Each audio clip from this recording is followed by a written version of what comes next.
Oui, mais tout le monde le sait, qu'il y a une propagande de guerre par la peur d'ailleurs. Et ne serait-ce que le premier événement qui a été dit, la maternité bombardée. Quand M. Zelensky a fait le tour des parlements européens, et c'est là que le processus de paix s'est interrompu, il a utilisé ça. Il a dit « j'ai rencontré une femme enceinte qui m'a dit « vengez-moi », etc. Il a été incapable de donner le nom de cette femme. On n'a pas su le nom des victimes. Et vous pensez bien que s'il y avait eu la moindre victime, le moindre bébé avec du sang, à l'heure des téléphones portables, on les aurait eus. Je ne dis pas, il y a suffisamment d'horreur dans la guerre, il y a suffisamment de Le massacre de Boutcha et les enquêteurs qui sont sur place et les témoignages qu'on a recueillis. Voyons les témoignages, mais voyez, il y a plusieurs événements, des récits de viols d'enfants pendant 7 heures sous les yeux des parents. Mais c'est monstrueux d'aller diffuser des choses comme ça uniquement pour interrompre les processus de paix. Il propage des fake news, Zelensky ?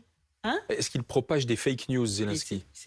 Je pense qu'il y a une propagande de guerre. C'est bien connu. Les Américains, d'ailleurs, ne s'en cachent pas. Je pense, d'ailleurs, c'est la propagande aussi américaine. Donc, on est en train de se faire embobiner par Zelensky. Parce que c'est connu qu'il y a des propagandes de guerre, des propagandes d'horreur qui ont deux objectifs.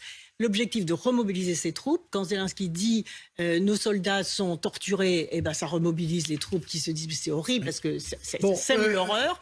Ça empêche les processus de paix. Et je pense qu'il y a suffisamment d'horreur dans la guerre, il y a suffisamment de victimes pour interdire et empêcher sous l'égide des Nations Unies, par exemple, ou sous l'égide des associations de journalistes, le fait de véhiculer des horreurs. Les journalistes ont vérifié et recueilli aussi des témoignages de victimes de guerre, victimes des soldats russes. Mais il ne faut pas que ce soit les victimes des journalistes par notamment. Zelensky.